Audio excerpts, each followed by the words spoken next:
Well, I think we've all said that, so it's nice to see a headline saying a similar thing, isn't it?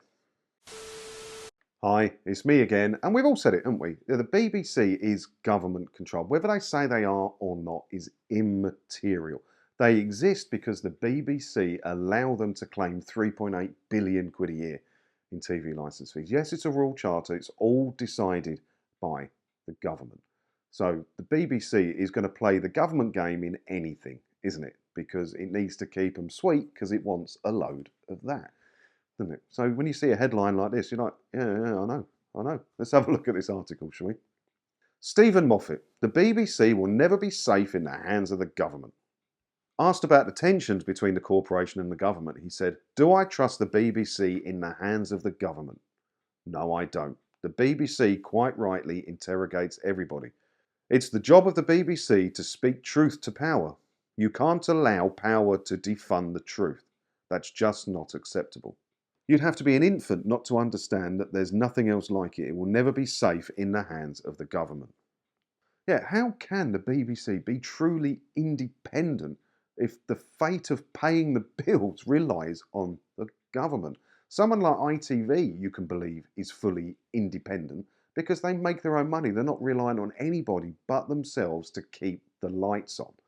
But the fact is as well, in the BBC's charter, it says that they must broadcast whatever the government tell them to do. I think the wording is in time of great need or in time of national emergency, something like that. And yeah, that's probably in a couple of other, it might even be in Channel 4's charter as well. I don't know. I only know that it's in the BBC's one. But it is in there.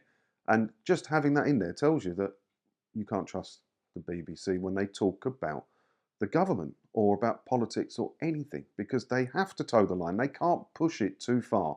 It could cost them their funding, couldn't it? So you can't trust the BBC at all. The only way the BBC could get their trust back and be classed as proper independent with their journalism and stuff like that is to pay their own bills. And granted, yeah, if you go commercial and you start showing adverts, you can't say some things that might pee off an advertiser. It works that way as well. I get that. I get that. So what is the best way of funding a corporation where you can be truly independent and not have to worry about what you say about anyone or anything? Well, like Netflix is similar, Disney Plus is similar, Amazon Prime, similar. They're directly funded by the people that want to watch it. So it doesn't matter what they say about organizations, about politics, and about companies, because it's not going to cost them any money. Saying the wrong thing may cost them a few subscribers. We might earn them a couple more subscribers back. No different to how I work on here. I say some things on here and I could lose 100, 200 subscribers, just like that. But they should come back. Different people should subscribe. That's how it works. Right? There's got to be the future of television because then you're not beholden to anybody. You are completely independent and you can say and do anything that you want if you're directly funded.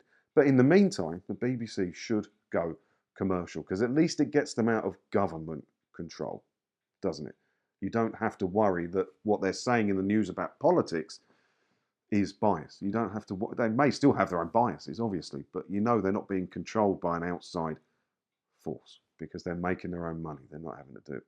So yeah, I agree with what this guy says. He doesn't sound like a very big guy. I don't know why he's got an article. Oh, it's only the Shropshire Star, so it's probably a slow news day in Shropshire. But I'm still glad I found it nonetheless because it gave us something to talk about, didn't it? So let me know what you think about this then. Do you trust the BBC? Do you? I mean, really, I don't think many people watching this do. But let me know in the comments below if you do. And would you trust them if they were commercial? Or would you trust them if they were like a subscription fee paid for by the people? So there was no advertisers, no government control. Let me know what you think down in the comments below. And again, sorry for the blurry background. Still in my mum's dining room. Couple of weeks and I'll be in my new place, getting my little studio set up. Everything's in blooming storage. All I've got is an iPhone and a laptop at the minute.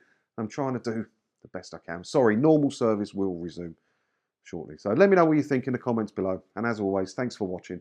And don't forget to hit the subscribe button if you haven't already, because that way, hopefully, I'll see you in another video again soon, won't I? Ta-da.